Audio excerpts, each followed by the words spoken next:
Please join me in welcoming Katie, who is going to present on Who Cares Where It Came From. Well, for starters, I'd like to thank you all for coming. I appreciate all the friendly faces in the department, like the crowd. The department's really friendly too, but they're grading me. We have to be. So I've been in college for about 5 years, and 3 of those years I've dedicated my time to the philosophy department, and the entire time to art history. So in those 5 years, I've learned a lot about myself, and I honestly believe that art and philosophy are necessities to society. And I could ramble on about this for forever. So before I spend the majority of my presentation talking about why you should take a philosophy class or an art class, let me begin. And I'm going to start discussing about Peter Paul Rubens. He is a 17th century Flemish Baroque painter. Like a lot of the masters, he had assistants who would help him in his paintings. And Rubens, depending on how much you would pay him, that's how much effort he put into his paintings. So this is just an example of one of his paintings.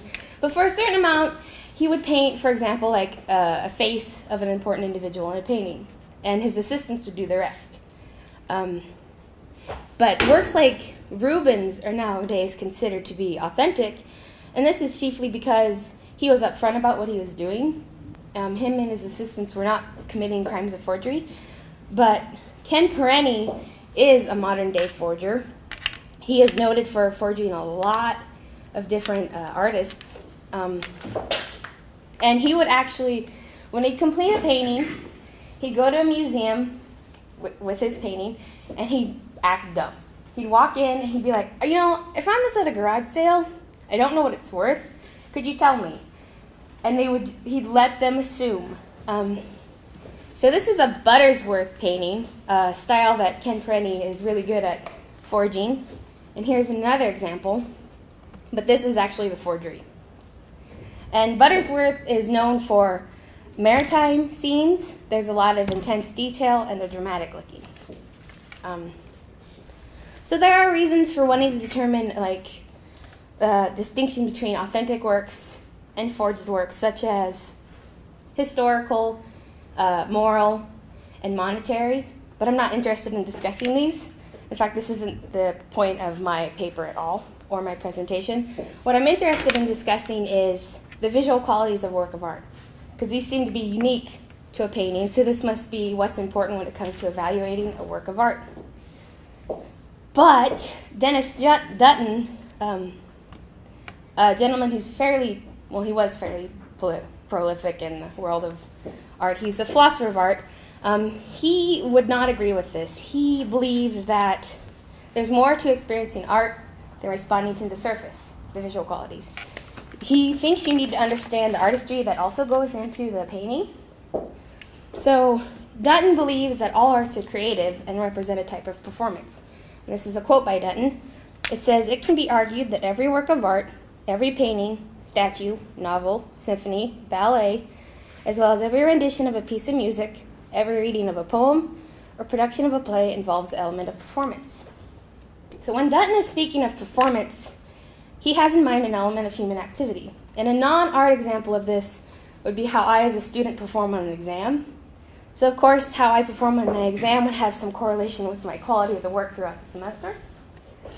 So this shows Dutton has in mind that it indicates that performance has a sense of accomplishment and achievement. So when assessing artwork, it's important to know that performance is representing human achievement. So Dutton thinks, human achievement, I should explain what that is first of all, my apologies. It's the physical appearance of the creative process. It is, for example, the painting's origin, the artist. So Dutton thinks when we look at a work of art, we should perceive two things, the surface and the human achievement. So wherever the art is in question, may it be painting or music, we always see the surface and the end product of human achievement. It makes no difference if we perceive the human achievement once it's created, such as with a painting, or while it's being created, such as with dance. So it must be stressed, according to Dutton, when we perceive an art object, we are also witnessing a performance. The concept of performance is internal to our whole notion of art for Dutton.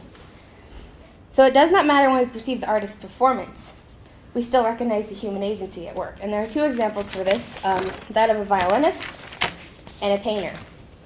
So when you're watching somebody play the violin, you see the human at work, and then you see that you also hear the sound, which is the surface of the work. When it comes to a painter, well, a painting, let's assume you walk into a museum and you see paintings. You're not going to see the painter right there, but you're going to recognize the fact that a human being did make that painting. So I'm going to summarize what I've said, well, what Dutton claims up to this point with an example, and this is Picasso's Guernica. So according to Dutton, we should see two elements: the surface, the visual qualities, and the human achievement. So Guernica is the name of a small village that was bombed during the Spanish Civil War. Some information about the painting: it's only used creating 3 different colors: black, white, and blue. And the lack of color intensifies the depressing story behind the painting because it's become an anti-war symbol. And there's a lot of figures in this painting, but there's 2, let me see if I'm going to have to point them out. There is the bull and the horse. And those 2 figures symbolize Picasso's connection to his home, his country, Spain. So our appreciation not only comes from knowing the backstory of the painting, but we also recognize that a human being spent a lot of time, so there's a lot of human achievement, a lot of skill, and a lot of paint. So relating this back to forgeries, Dutton's crucial element is that all arts are performance. Forgeries are a type of art, so they're a type of performance. But forgeries deceive and create false performances. And for this reason, Dutton believes that forgeries interfere with our understanding of art. They interfere with understanding of art because they misattribute the creative process, or what he would like to call the origin. And because of this, they misattribute the achievement. And I have an example. I'm going to have you guys play along with me for a second. A metaphor is that of somebody slips rose-colored glasses on you. So this is a Picasso painting. It's the old guitarist. It's from his Blue period. So you're now wearing rose-colored glasses. This relates to forgeries in this way. Like, ignore the fact that the paintings are different colors, but they look the same. So a forged painting, it resembles the artist's style. So it looks like that. It looks like it's the artist's painting, but it's not really his. And Dutton likes to discuss Van Meegeren. He's a Dutch painter. And he's famous for forging several Vermeer paintings. And this is actually considered to be one of Vermeer's masterpieces. And this is actually Meegeren forgery of Vermeer's style. And I chose these 2 because I believe you can see the similarities in the modeling of the face.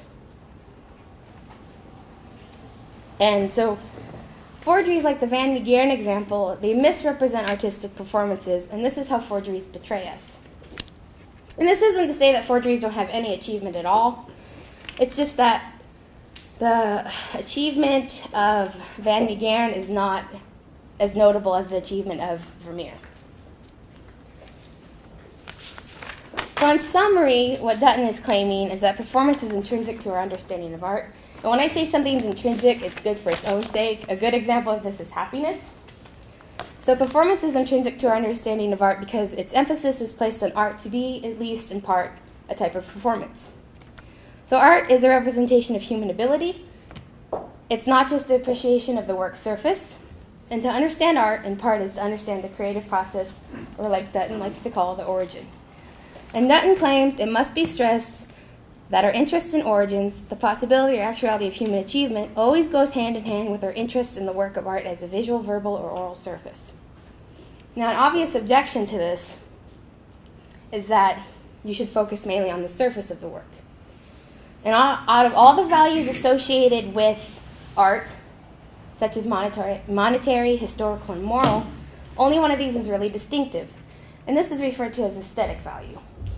And aesthetic value can be thought of as the intrinsic value of perception. So a painting has aesthetic value in the extent that it is worth perceiving for its own sake. So, and if this is true, that understanding can be achieved through observing art for its own visual qualities, then perhaps it could be argued that Dutton should not find human achievement all that interesting in understanding and appreciating art. So this leads me to the main part of the objection, that our mind is a 4D design space, and this is a Kantian aesthetic idea. So we can imagine things we've never experienced. I'm going to have you play along with me. If you've heard this example before, please bear with me. It's one Dr. Drapkin likes to use a lot, but just imagine a pink elephant, has butterfly wings, speaks French. You can imagine this, but you've never experienced it, I hope. But how is this possible? It's because the human mind, it functions as a playground. It's like a sandbox, and you can do anything you want in a sandbox. And this relates to art in the following manner. Works of art are for recreation, free play of our human imagination, or the 4D design space. So as a viewer, you want to engage yourself in the work, you want to be an active thinker, and you want to be an active player. So when you allow yourself to be engulfed in the surface of the work, you're no longer concerned with the origins of the painting. The artist doesn't really matter. I'm going to have you play along with me again. This is if you recognize this, just act like you don't. I'm going to be stubborn. I'm not going to tell you the title, and I'm not going to tell you the artist. And I can't read your mind because the philosophy department doesn't teach that. So I'm just going to make a few suggestions. You can agree with me. You don't have to. But let's say you notice that the larger white figures look like birds. The border kind of looks like seaweed. And the contrast to blues reminds you of like the relationship between sky and ocean. So this relates to forgeries by suggesting that works of art can be appreciated because their surface provides us the ability to use our 4D design space. So we can imagine a story. So if we allow the surface of the work to be contemplated for its own sake, it doesn't require knowledge of who or what made it. And so I have to respond with how Dutton would respond. And Dutton, he honestly doesn't believe that such aesthetic experiences are possible. He literally claims that they're probably only possible with infants.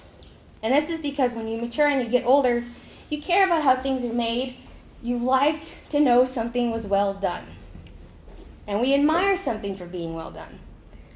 So according to Dutton, we must always ask ourselves what the artist has done and what has he or she achieved. Authentic works are created with the intention of developing one's style. They're intended to be enjoyed and perhaps for income. But no matter what, authentic works have honest intentions. Forged works are created with negative intentions.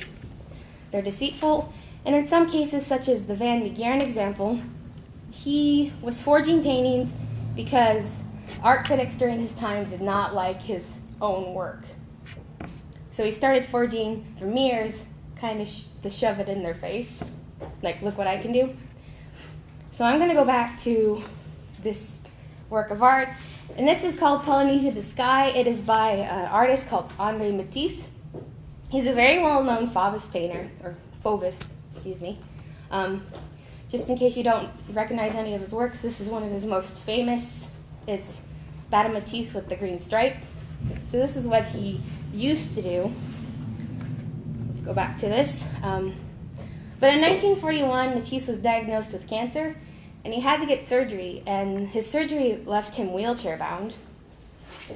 And because his health caused significant impacts on his painting career, he directed his energy at making cut-out paper collages, which is what I'm showing you. And so Dutton said, Dutton would say, these are details you need to know to fully appreciate this work of art. It's possible to discuss the liveliness this work represents and other qualities you observe when you look at it. But you need to know it's a liveliness achieved by a man who was physically limited in his own life at the time. So in summary, Dutton would say to fully appreciate a work of art, you need to understand the work and understand what the artist intended to do. So appreciating the art object's surface should always be combined with appreciating the human achievement. Forged works of art do not represent achievement accurately, and for Dutton, knowing the truth is relevant to understanding and appreciating the work. So at this point, you're probably wondering, who really cares? And what are you trying to defend? And I'm honestly trying to defend that in some cases it matters, and in some cases it doesn't. So there are cases where knowing the origin can influence our appreciation of the painting, such as with Rubens. It's nice to know he wasn't using his assistants just for cheap labor. He was actually teaching them the art of painting. And cases such as Rubens is actually where the word masterpiece comes from. Assistants were supposed to create a work of art near their assistantship and present it to the master. It was their masterpiece to prove to the master that they have learned a lot during their apprenticeship. So, and in some cases, it can be nothing more than a distraction. And this is for people who don't really know much about art. For them, it doesn't really matter if the painting was from Matisse, Rubens, or Picasso. So for them, it's not necessary to enjoy the work of art. Another example, this is kind of silly, but bear with me. Let's say you're in my painting studio, and I have my palette on the floor, and I have a canvas on the floor. For no reason, they're just kind of sitting there. And my rat gets loose and gets in my palette and runs all across my canvas. And I like what he did, so I leave it. And you come in a couple days later, you like the work, and you want to buy it from me. And I'm like, well, I don't really have any connection to it, so you can have it. A couple days later, you want to know how I came about making that painting. I tell you my rat ran across it. Like, that's a little distracting. Not only because I didn't make it, but because it's a rat, and that probably would repulse some people. So, and I was thinking, I had a few questions, like, what if when we misinterpret a work of art, we actually enjoy it? Like, we like it more. Or even this, what if when we correctly interpret a work of art, we find it disgusting? And can you really be wrong in these situations? No. You cannot be wrong when it comes to your own perception of a painting. It's almost, you know what they say about opinions, everybody has one. Don't do that. But, so, like, your perception to a painting is like your opinion. Everybody has one, but some of them they're better informed. And Dutton appears to be one of these people who's better informed with understanding and appreciating works of art. So someone can reasonably correct our misunderstandings, but what if we don't really want them to do this? And all of this is just a matter of personal preference. And it seems that Dutton would agree with me on my concluding remark that sometimes knowing the truth of a painting makes it more or less enjoyable.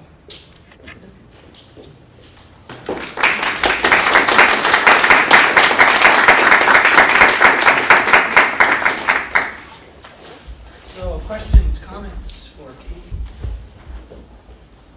I have my paper.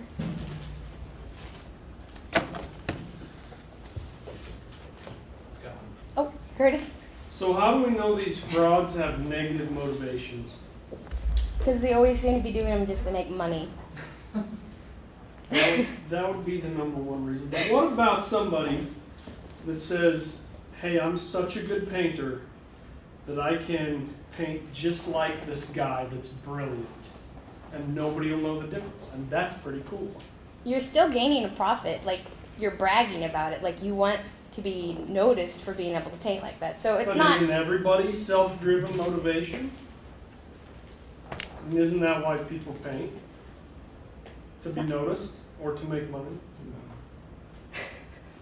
The answer is really no. I honestly don't paint to make money. It's a hobby. But forgers, they do. That's what they do. They paint to make money. But honest painters, like, that's not their first intention. Like, maybe this is a weird quirk about me, but after my several painting classes, like, I'll just see somebody randomly in the street and, like, I want to paint them. It's not like I want to make money off of the painting or anything. It's just I just want to paint it. Does that answer your question? Yeah.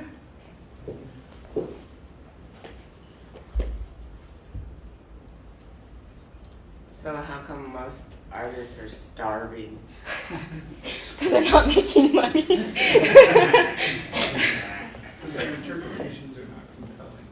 Is that what it is? Dr. Tussinson? Well, I'm thinking about this, and I know virtually nothing about Dutton's book. It seems to me that what we could say here is that there are just different levels of a bit of appreciation, and so maybe there's not even really a disagreement here. Or that if he is indeed having this position, it's absurdly strong. Mhm. You say you could think he's right, but that there are levels of appreciation that do not require that level of depth. I mean, unless he's just straight out denying that there's any real aesthetic appreciation, unless it gets down to the level of like knowing what shape Matisse was in when he did this, Mhm. which just seems on the face of it to be absurd. So all we have to do is introduce the notion of there being different levels of appreciation, and maybe I can, I don't know any of these photos here, right? I mean, I can appreciate them just on a very superficial level. I know nothing about who made them or why. And then more information I might develop indeed a deeper appreciation that doesn't necessarily run interference with the more basic one. It's just they're both perfectly reasonable forms of appreciation. And with that, I think I think he just undercut us. I mean, if he indeed is offering this position as this is what aesthetic appreciation is and has to fall, he's just wrong. Is it, as you understand Dutton, would he say this, suppose just for the sake of argument, that these are in fact all photographs, except for that one over there, more the two masks? That's actually a painting. Okay. It's done, with very, very fine brushes, and it's blended in so much so that it's, what would you call it, photorealistic or something. It's photorealistic. Now, as you understand Dutton, would he say that that's relevant to the aesthetic appreciation of that painting? That it's a. That you're aware it's a painting? I would say yes. He would say this. Well, he would say, yeah. In your case, what do you think? Would you say that that's relevant to the aesthetic appreciation of My opinion? In your opinion, yeah. A painting takes a lot more time than a photograph. Is it relevant to the evaluation of that as a work of art? I would say no, because if I like the surface of a work of art, it doesn't matter to me if it's a photograph or a painting. It's irrelevant, and so for those of us who it does matter, you'd say you're confused. Your feelings in the wrong place. I mean, I would admire the craftsmanship that went into that. In fact, I would be astonished. I'd say, God, it's just like a photograph. Imagine the skill, the care. And you'd say, you're focusing on petty things. Is this the idea? So you and Dutton you actually are rejecting Dutton. Yes. Flat out. Okay, now he'll say, if I understand him right, he'll say that you have an oddly infantile is the word he used. An oddly infantile, like only an infant, is that what he said? Yes. Only an infant has this sort of view, only cares about the surface of things. That the rest of us, adults or whatever, we realize that this thing has roots into the past. And that their skill and care. Now, why someone would want to put so much effort into something that they could perhaps do with a camera is a good question.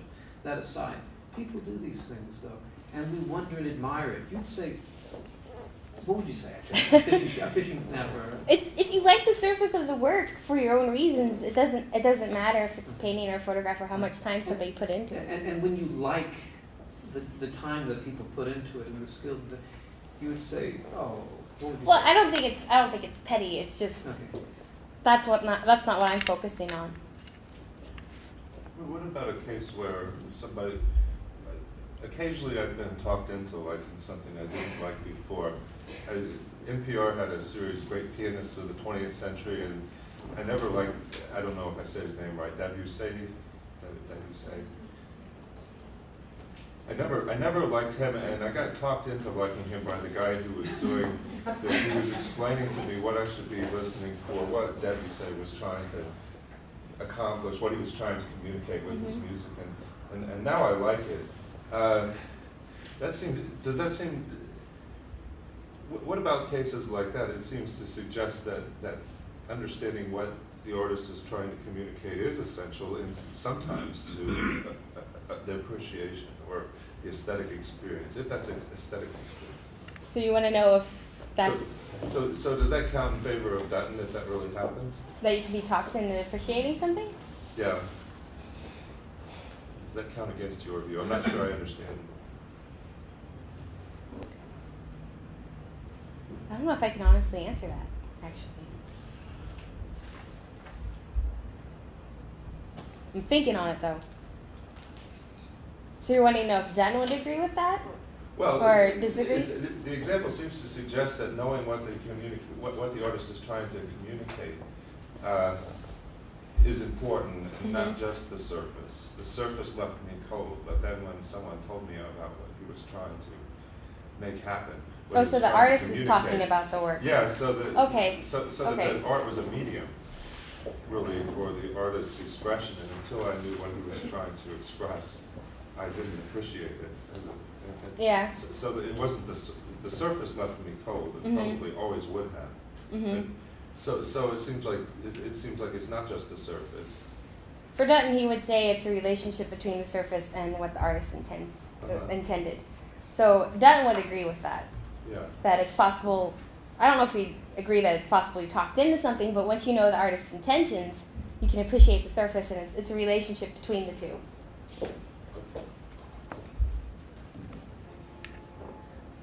In a certain way, I think that his attitude is a little bit elitist, because it says, what, you know, if you don't understand and appreciate all the background to this piece of art or music, then you really don't have a true understanding. However, I do, because I know all about these artists. You cannot possibly know about every artist and the background of every artist. So sometimes knowing that is good, and it gives you an insight and may change your opinion about a piece of art. But most of the time, you cannot possibly know all of that stuff that he talks about. And therefore, it's almost saying, well, you'll never be, your opinion is never really going to be quite right on, because you don't know all this stuff. And I kind of, seems like he dismisses everybody else's feelings because everybody else doesn't understand all the background. And I don't think that's possible. I don't think he's being elitist, even though I don't really agree with him. But something he points out is, well, he gives an example of the articles I read, how he talks about a newspaper boy. He just appreciates a work of art for its surface, and when he gets older, he's a curator. Like, this is literally the example. And that same work of art, he appreciates more because over time he's learned what effort goes into that work of art. So it's not so much like associating it with the artist, but appreciating how much time goes into the work of art. So it's a relationship between the effort and the surface, the origin, the human achievement, the creative process, and the surface. Mitch? How would you handle with the idea of some paintings, the whole history of it's lost other than the image? Is that where you saying that can never ever be appreciated, and because all that's gone? I don't know what he'd say on that, actually. Josh? I want to say that in all instances, you have to maybe not know about the artist, but at least about the art itself, the context of it. Like, this kind of is alluding to what Dr. Drapkin suggested earlier. But if I look at that painting and I think it's a painting and I think this is an exceptional painting, and then someone tells me it's a photograph, and I'm like, photography is not art. This isn't pleasing anymore. That completely changes it. And or if you see a sunset, you think it's beautiful, but then you're in Hollywood and they roll the screen, it's just you're looking at it's just paint or something like that. I think you have to. It seems like in certain instances, almost all instances, you have to at least know what it is that. So I can kind of see the point for the baby argument. Do you disagree with the baby argument that it's only? I can see where he's getting at. Because I don't think it's so much as you need the artist's background and what the artist is doing, but you need to know what you're looking at, what it is that you're evaluating. And would you agree with that statement, that it's not, you can't evaluate something if you don't know, or at least have a general sense of what it is? Yeah, I think I would agree with that. Do you mean by what it is representation? Huh? Do you mean by what it is representation? No, not by what it is, but not what it is representation, or not what it represents, but what it physically is, like mistaking a painting for a picture. Okay. Yeah. Yeah, the medium, yeah. Dr. Miller? Do you think this applies, I mean, is your view that the surface is what matters? Does that apply to other types of art, like novels and poems? Or does it just apply to visual arts? I mean, if I read a poem and it sort of appeals to me, and then I really find out what it's about, what the author was intending. Mm-hmm. And I think this is a lovely tribute to love or something. I find out it's a celebration of Nazism. I find it hard to think I wouldn't be changed in my view of that. You probably would be changed in your And if view. that's true, that kind of work, why would it be true art? It's funny you should get Tina Higley. Some of you may know her. She's a local artist. Anyway, she was at a pottery conference recently, and there were these mugs of Hitler and of certain other characters, and they were really funny. And there were people talking them up, and then she said that actually it was written, they were done by this neo-Nazi guy who thought who did it in all seriousness. He didn't realize how ridiculous it was. They thought it was ironic. Yeah, it was you heard that? Yeah, they thought it was ironic. It's like, no, it's not. Yeah, I mean, just to take a real life bizarro example, yeah. Springtime for Hitler? Or something like that, yeah, something like that. But wouldn't that change your perception if you knew that if you gained some background knowledge, wouldn't that? Yes. Wouldn't it be legitimate for that to change your perception of it? And isn't that what Dutton is saying? Is that to some extent those things do matter? That background has some relevance? Dutton would say that the more or less you know about a work of art, it can alter your But you're going to say perception. no, it shouldn't. Well, I'm not saying no, it shouldn't. I'm saying that in some cases it matters and in some cases it doesn't. What's the difference between the cases where it matters and where it doesn't? I guess in the cases where it matters is when it improves your perception, like it only helps the surface. In the cases where it doesn't matter is if you really like the surface and, well, that example of my rat running across my canvas, like that's a little bit of a distraction to the work of art. Like maybe you don't want to know that my rat ran across my canvas and you acquired that. Well, but one might say in that case it's not really art at all. Yeah. It's no more art That- than if dust falls like an interesting pattern on the floor. That's not art. Dutton would probably say it's not art either because he focuses mainly on human achievement. Right. So if we discover it's a rat, I think many of us would say, well, it's not art at all. It's just a curious, random piece of nature or something, any more than beautiful trees or art. They're not art. They're just nature. Maybe the rat's footprints are end up to be part of the artistic intention, though. Well, if they're used as part of art, if someone Maybe takes they're them. not, but maybe they're not left. Maybe it's the only thing that allows the artist to have enough perspective to know that they need to enter their relationship with the painting in a different way to create more gesture, to simulate the energy of the rat. Well, I understood the rat part to be the whole thing. And if that's the case, I want to get some. Whatever the rat does, if that's all that you got, I think you don't have art. Yes. I was just wondering, because I've heard a couple different perspectives on this, and the infantile or the child. I wonder if instead of that, I'm thinking about what if you get so much information, like we suggested, I think there, that it changes or shapes your perception to such an extent that you lose that, the concept of a beginner's mind and being able to see things in a certain way before your perceptions are shaped by, let's say, the canon of what is acceptable, let's say, art appreciation. I wonder if that's anything like what you're talking about. There might be too much information that you could get to where you wouldn't be talking about the art anymore, or the experience anymore. I don't think Dutton could say you could have too much information. I'm asking what you. Oh, what I would think? Oh, okay. My apologies. Trying to think of an instance if I've ever had too much information when it came to a work of art. Or Do you how have? you're supposed to see it, Do you have an example in mind, or? Oh no, I know nothing. Okay.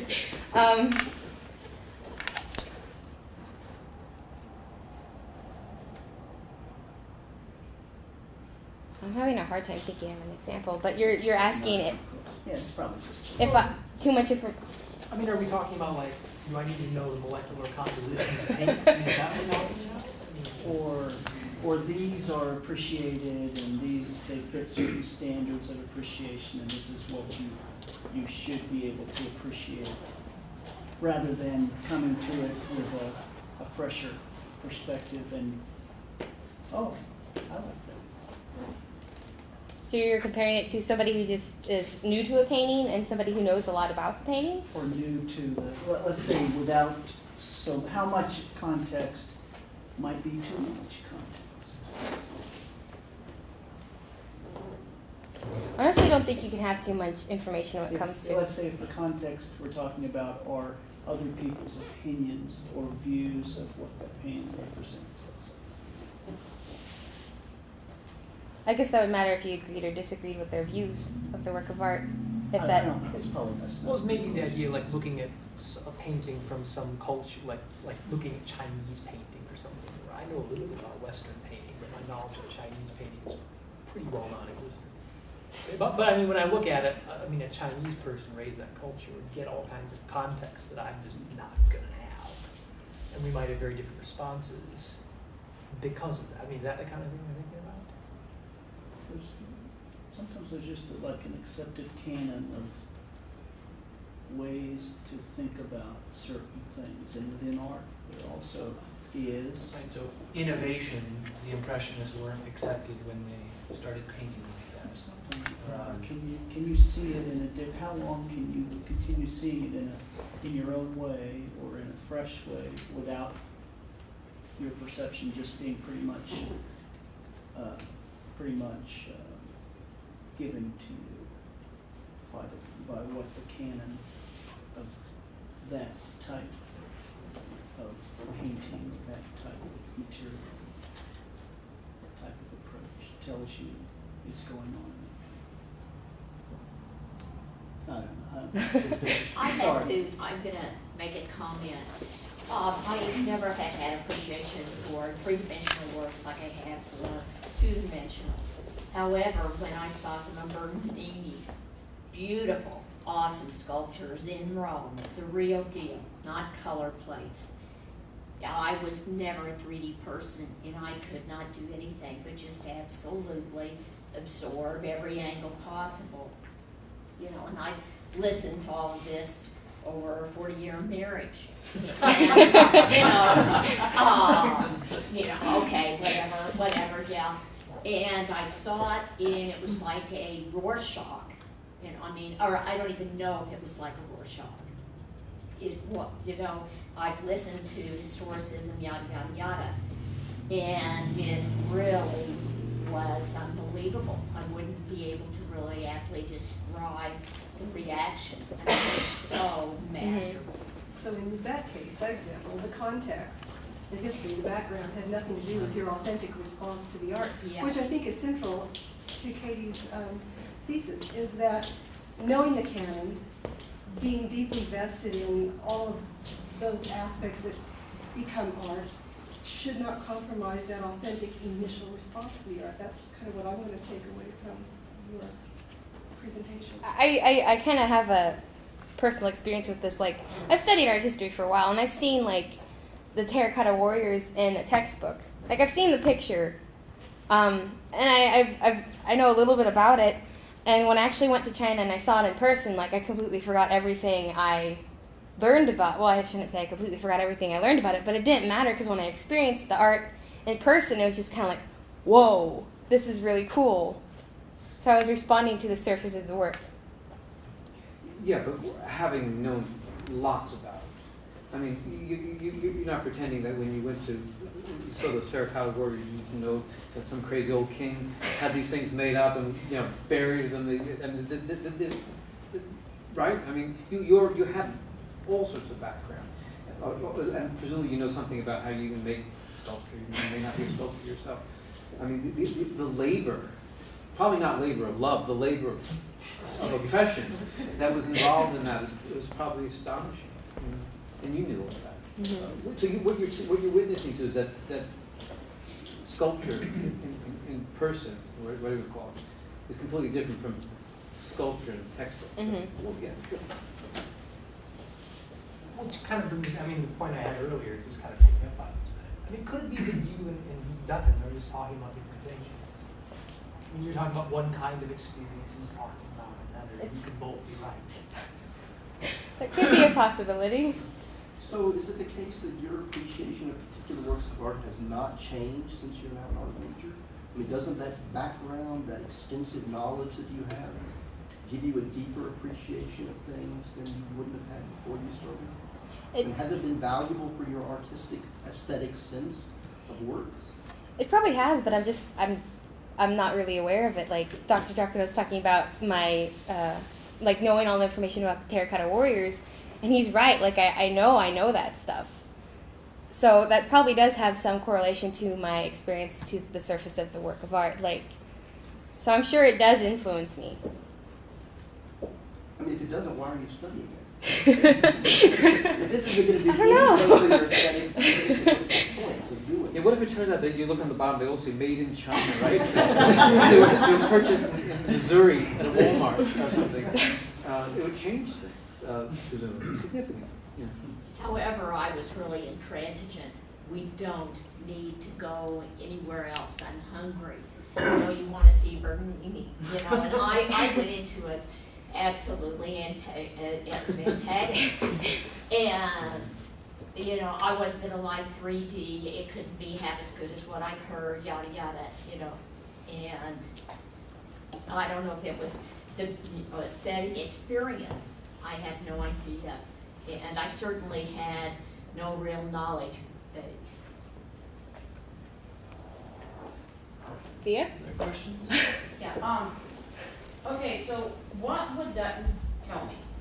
I go in to purchase a work of art, and there is a painting that I can afford, and I love it. And it's just somebody that paints, no big deal. Mm-hmm. There's another work of art that I like, but this one is perfect. But this work of art was done by somebody that was paralyzed and really needs the money and put hours and hours and hours into this painting. But I like the painting that was not that much trouble to do. What kind of thing, what would he want me to do? What would he think? I mean, what kind of, would he tell me go with what you like to see or go with something that means something? What do you think is a painting? Well, with both those paintings, like, Dutton wants you to understand there's a relationship between the achievement of the painter and the surface. And in the one painting, like the person who's paralyzed and put a lot of effort, there's more achievement in that painting. Like it took him a lot more time. And another one, it's, you know, just a typical painter. I don't think Dutton could tell you which one to buy. But he could tell you that one has more achievement than the other one. And so then, if I asked your opinion, and you knew all this, what would you tell me? The one you like the most, you should buy. Well, back to the question of the title, forgeries. Well, for one thing, I mean, I'm still not sure that I understand what Dutton is up to. I mean, because a well-done forgery is an incredible achievement. Mm-hmm. I mean, the guy can paint Vermeer. I mean, that's no small thing. I mean, what? How do you tell the difference between the forgery and the real painting? You might have to ask me that several years from now when I'm an art historian, because I don't have an answer for that now. But I mean, how could Dutton say? I mean, what is the argument for saying that somehow this forged Vermeer? It's done in the style of Vermeer, really well. Right? How could he say that that's somehow not representing the achievement? How could he say that? I mean, when he's talking of art, he thinks of it in terms of a performance. So the forgery, it's representing a false performance. So because of that, it's. I don't understand that. No, wait. Yeah, you know the answer. What does he say? Just keep going. Keep going, come on. Okay, so it's a false performance, and that alters our understanding of art. Like, it's not a Vermeer painting. So it's a. When I find out it's a forgery, that alters my appreciation. I mean, is that what he's talking about? Well, think what Prenny did in the Butterworth, right? Buttersworth, yeah. Buttersworth, whatever it is. I mean, the guy was clever. I mean, he takes the canvas, he ages it with tea sticks. He pours effort into his frames. so they look old, and he copies them.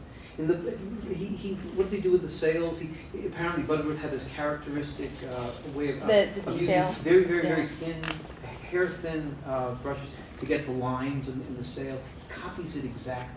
In other words, what are his ideas?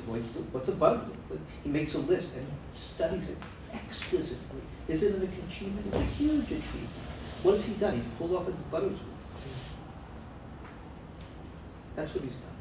And that's what he praises him for. He praises him for pulling off the Butterworth. But was he expressing his feelings about the sea and stuff like that? No, he was pulling off Butterworth. Whatever he mentioned, like, I think he did, in that very example you give, didn't he mention, didn't he mention that he's going to have a Butterworth, but he's going to put this three-masted, can you get the picture? Sure. There's off to the right-hand side, there's a three-masted thing. Well, wait, go back. See the thing over to the right? He added that. Apparently Butterworth didn't have that in the music. He's going to put that there. So, little innovation there. Right? But, I mean, everything, from the lighting to the clouds, everything is so that an expert couldn't tell the difference. So it's just the point is that it's a magnificent achievement. Mm-hmm. But it's not, it's a magnificent forgery. And if you don't understand what it is, you don't know what this guy's done. I mean, that's the idea, isn't it? Yes. So what do you think about that? Does that creep you out or what? I still think that's a very good painting. It's a damn good. In fact, now he's completely above board. The statute of limitations are out on all this stuff. He's got like 1,000 paintings out that have been sold. And now people hire him to do this sort of stuff. Yes? Presumably he signs his name. Yes. Well, he doesn't, or he's in the back now or something, but it's It's hyphenated, Buttersworth. Yeah. I was just going to say, why can't he argue that the creation of the style itself is part of that original performance? And that's something that mechanics could never reproduce. Well, Dutton actually does talk about originality in forgeries. And when he talks about originality, he talks about novelty. So it's new. So if hang on, I can show this actually. So when Van Meegeren was forging Vermeer's paintings, it's partly because he was getting lazy with the painting, but he started painting eyes differently. Like they looked kind of saggy, and this was not a style that Vermeer had. So through forging, Van Meegeren was actually creating new elements in the painting. Like he was doing new things in the work of art. And he could also argue that the forger, that's not part of the forger's performance, that originality that the original painter brought to that style. When he originated that style, Mm-hmm. when Picasso or Matisse originated their style, that was a one-time only deal, and that could never be reproduced by mechanical ability or performance. Right. So, well, that's crucial to Dutton's view of performance, and that's kind of like what Dr. Draken was talking about with the forged Buttersworth and the actual authentic Buttersworth, is that he's able to represent the style so well you can't really tell the difference. So the achievement is notable, but it's not the same. It's not from the same. It's not a Buttersworth. It just looks like a Buttersworth.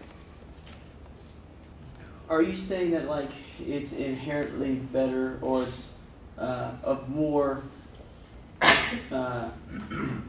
the human aspect that goes into the painting? There's more of that for original work automatically than there is for the best of forgeries. Like if I made Picasso makes a Picasso painting, we I don't know painting, so painting A. Picasso makes painting A, and it took X amount of creativity. Are you suggesting that there is no level of skill in forgery that could surpass his level of the human achievement of creativeness? Oh, I think there are forgers who can definitely probably represent the original artist's style better than they actually do. I don't know. The only reason they discovered that Perenni was forging is because, well, actually, I don't really remember. Could you say your question again? Sorry, I just kind of lost my train of thought. As far as human achievement is concerned, it can the most master can the best forgery exceed in terms of level of human achievement the amount of human achievement that goes into making the original work. In other words, like if there's so much human achievement that goes into me creating original work, can somebody have more human achievement? Obviously, someone might be able to make my picture look better aesthetically, but can they surpass my level of human achievement by copying what I did? Because the way I see it, like I kind of think in terms of music. Pretend like Kiss writes a song, and it's a great song, and someone else goes and covers that Kiss song or makes a forgery of it. In that instance, I would say like no matter how well they cover this song or how much better they do the guitar solo, they didn't write the song and they're just doing an imitation. So personally, to me, I think that the amount of human achievement involved in creation can't be overcome by imitation. And is that part of your argument, or would you agree with that? I would agree that's possible, but I don't think Dutton would. It's because you can forge a painting and it can look better than the original, but it's still a forgery. You're still deceiving other people. It's still a false performance. So you can appreciate it, but it's not. You can't appreciate it more than the original, no matter how well done it is, because it's not the original. So for you, deceit has no role in appreciating the art, right? So you're just a surface. The fact that it's a product of deceit and intending to deceive is irrelevant. Well, I think I'd be a little upset if I acquired a painting only to find out that somebody made it with immoral actions. But I mean, you might be upset because it decreases the monetary value, or maybe you think it's immoral. But in terms of its aesthetic value, you would say there's no difference. If I like the surface of the work, yes. Discovering that it was a product of deceit should not change your aesthetic view of that. It should not, but like I can't honestly say that it won't, because it might change my perception, actually. But that's Dutton's view. That's not. You're not supposed to hold that view. I know, I'm not supposed to hold that view. That's why I'm like, well, it matters in some cases and it doesn't matter in others. That kind of thing. It's a good philosophical answer. Sometimes it matters. Yeah, and I think a very good note to end on.